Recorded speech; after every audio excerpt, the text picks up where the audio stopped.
One waitress, one arrogant millionaire, and a grand piano. What started as a cruel attempt to humiliate her turned into a moment that silenced the room and shattered egos. You won't believe how she turned the tables with nothing but her talent. It was a warm Friday evening, and the hum of conversations filled the air at La Fontaine, an upscale restaurant tucked into the heart of Raleigh, North Carolina. The clinking of glasses, soft footsteps of servers, and the faint strains of jazz from a corner piano created an ambiance of refined indulgence. Deborah, a 25-year-old waitress with a quiet demeanor and an unmistakable spark in her eyes, moved swiftly between tables, balancing plates and smiles. To most patrons, she was just another face in uniform. But inside, she carried dreams bigger than the luxurious dining room around her. Deborah's passion wasn't serving tables, it was music. Ever since she was a child, the piano had been her refuge, a place where she could express every joy, every sorrow, and every unspoken thought. But dreams don't pay the bills. Working long shifts at La Fontaine was a necessity, a stepping stone toward the music academy she longed to attend.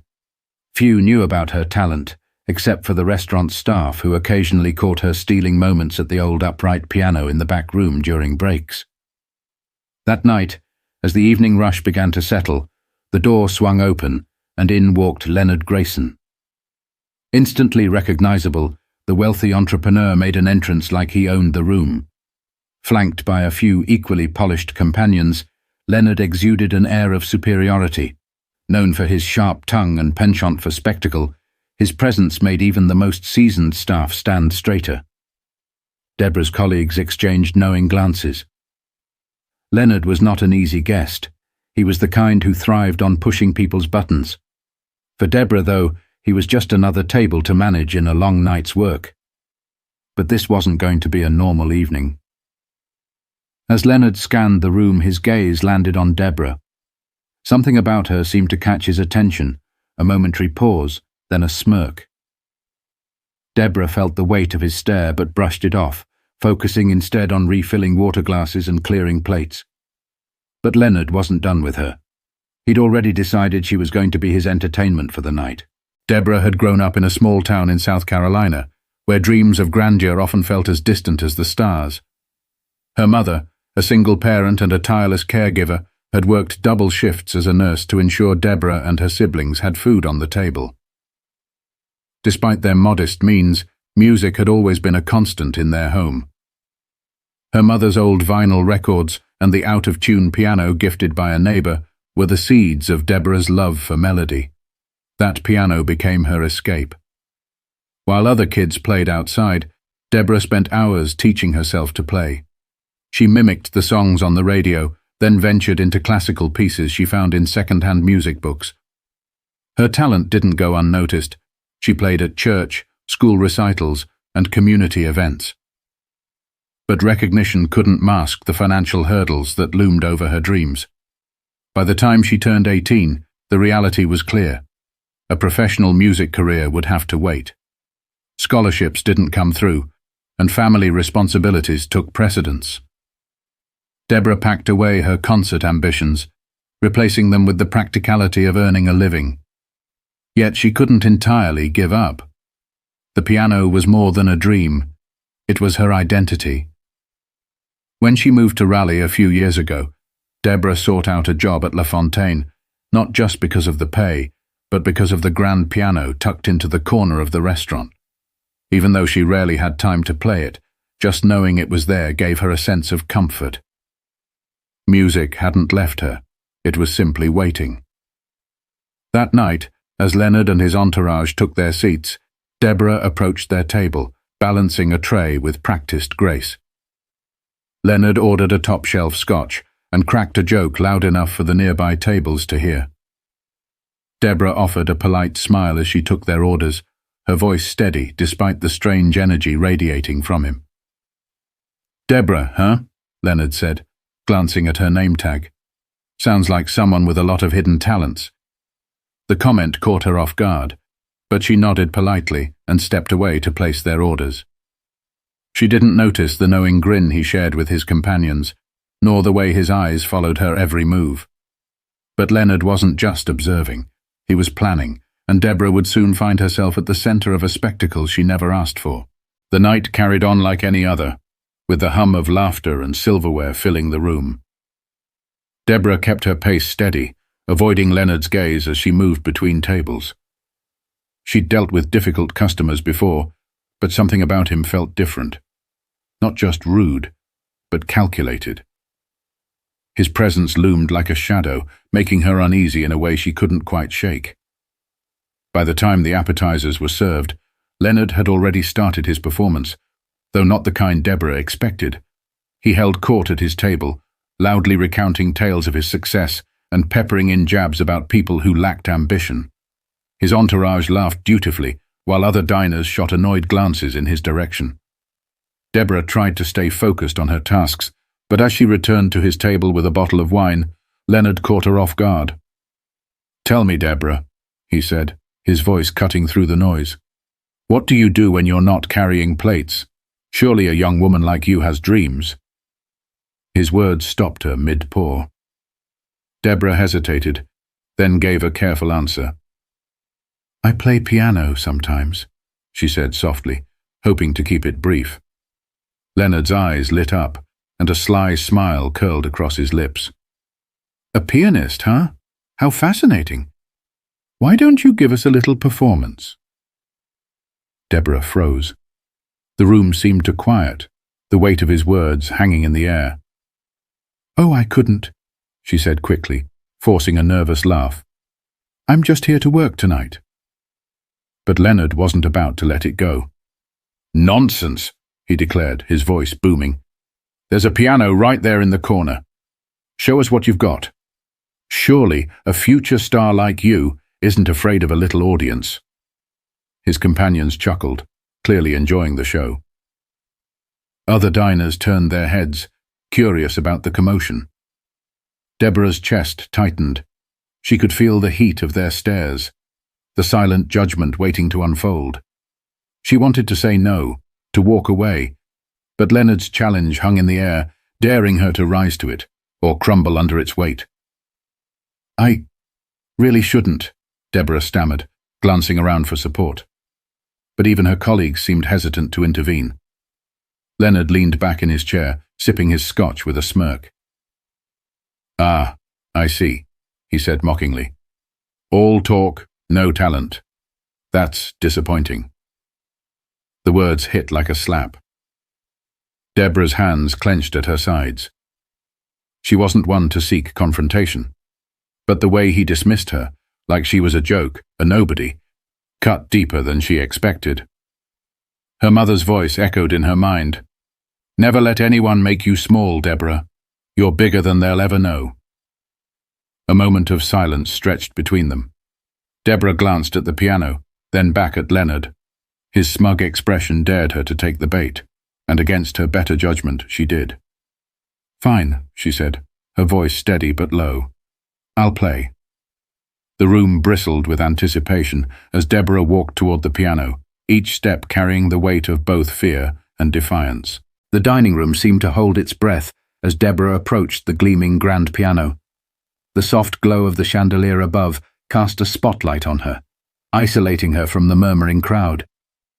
Her fingers trembled as she slid onto the bench, the polished keys gleaming like a challenge waiting to be met.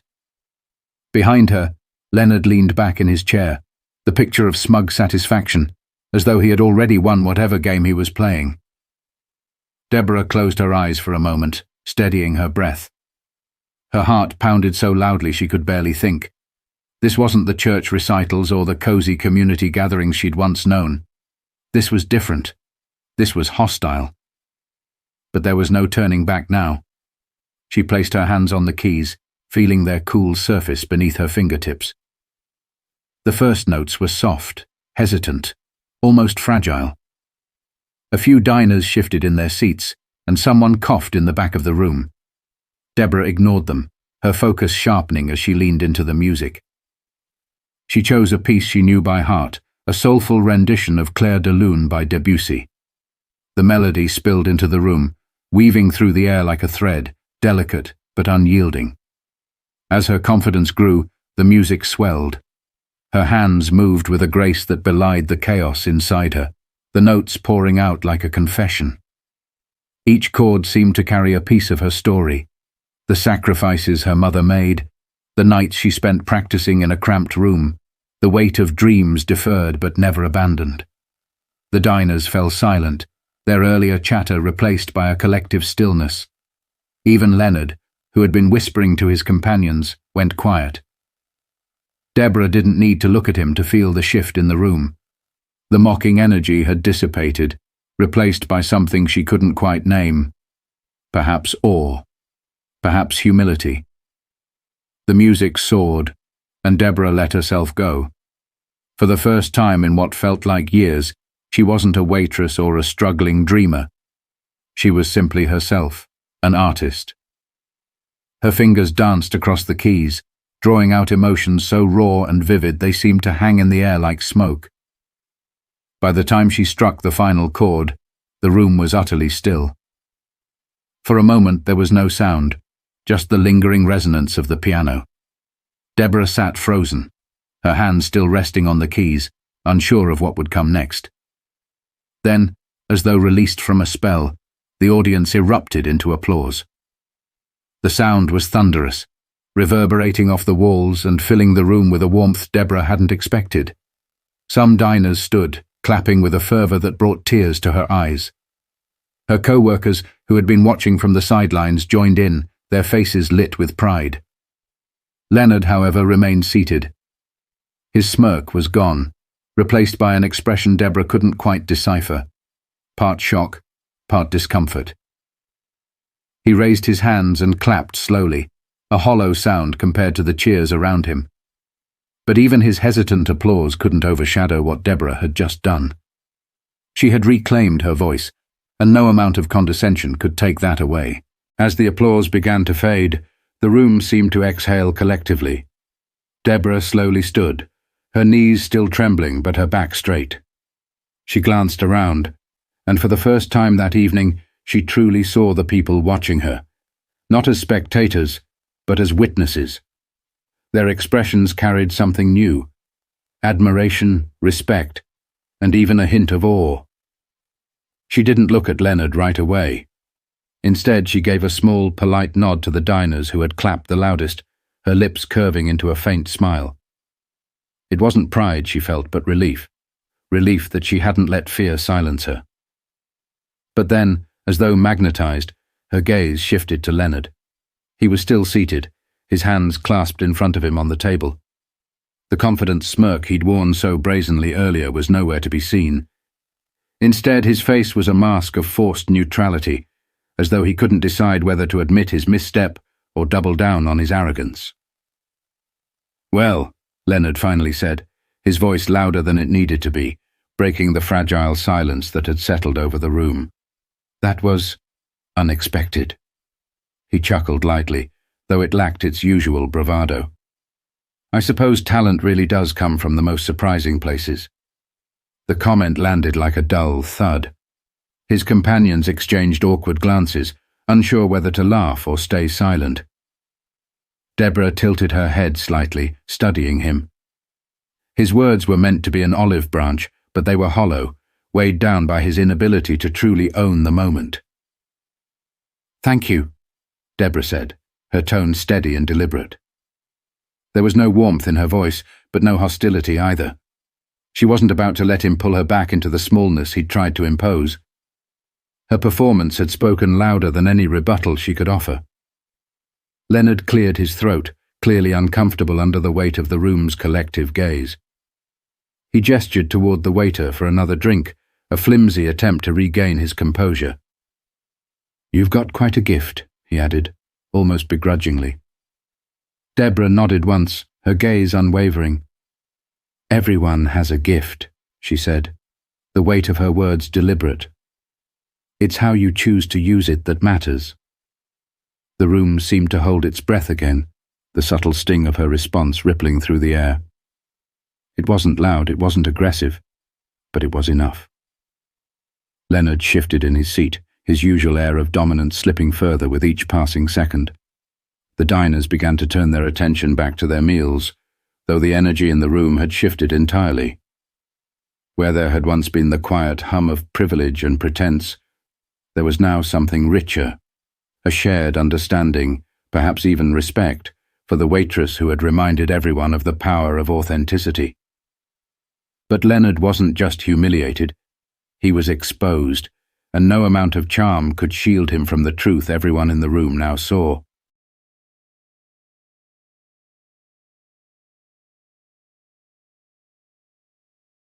Deborah stepped away from the piano, the weight of the moment settling in her chest. Her colleagues greeted her with quiet smiles and subtle nods of encouragement as she returned to her station. She still had a job to finish, but something about her posture had changed. Her head was held a little higher, her movements more deliberate. Leonard's table had quieted. His entourage, who had laughed so freely at her expense earlier, now avoided eye contact, their conversation subdued. The bravado that once filled their corner of the restaurant had evaporated, leaving only an awkward silence in its place. The night continued, but Deborah felt lighter. Each step she took through the dining room felt more purposeful, her confidence blooming in a way she hadn't expected. As she refilled glasses and cleared plates, patrons stopped her to offer kind words. "You're incredible," one older woman said softly, as Deborah set down a coffee cup. "I don't think I've ever heard anything so moving." "Keep going," another man added. "You've got something special. Don't let anyone tell you otherwise." Deborah thanked them with quiet humility, her heart swelling with gratitude. These weren't just compliments. They were validations of everything she'd worked for, everything she'd dreamed of becoming. Leonard, however, was not so gracious.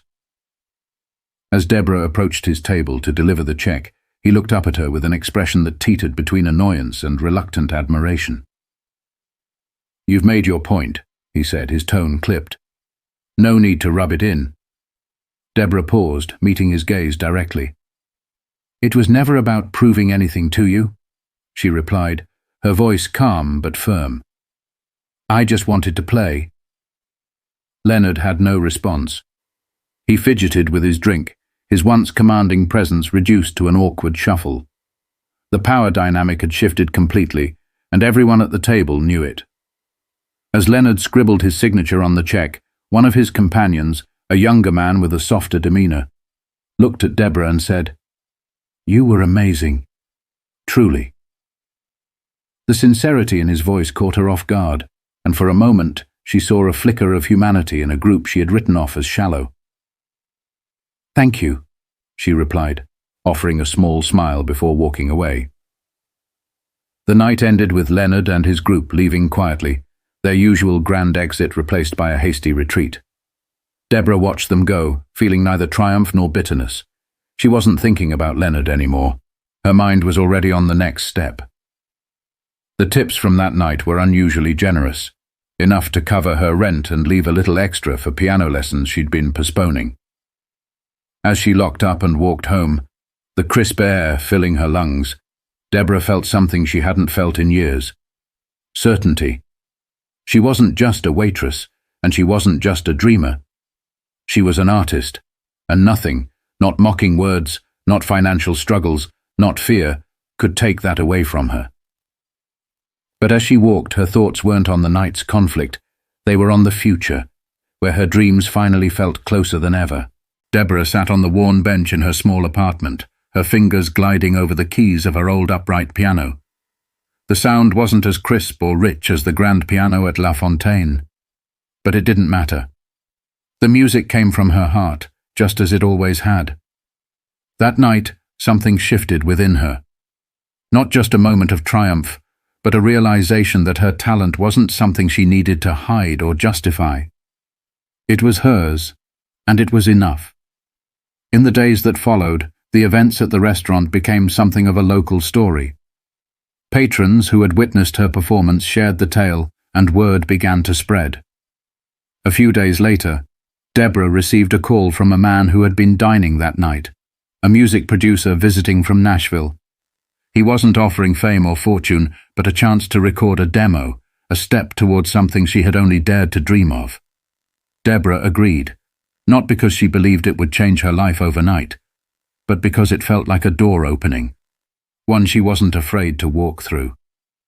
For years, she had let fear and doubt whisper lies into her mind, telling her she wasn't enough, that her dreams were too big. But now, she saw the truth. Resilience and authenticity were her greatest strengths. The incident with Leonard Grayson wasn't just a humiliating spectacle turned victory. It was a reminder of the power of integrity.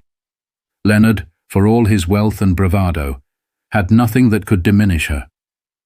He represented every voice of doubt she had ever faced, and she silenced him with nothing but the purity of her craft. To anyone watching her story, Deborah's message was clear. Never let someone else define your worth. The world is full of Leonard Graysons, people who project their insecurities onto others to feel powerful. But true power comes from staying rooted in who you are and letting your passion speak louder than their ridicule. As she closed the piano lid and rested her hands on the faded wood, Deborah smiled. Her journey was far from over, but for the first time, it felt like it had truly begun. What about you? What dream have you been holding back on because of fear or doubt? Don't wait for someone like Leonard to test you. Take your step forward now. If Deborah's story inspired you, subscribe for more stories of resilience and triumph. Your story could be next.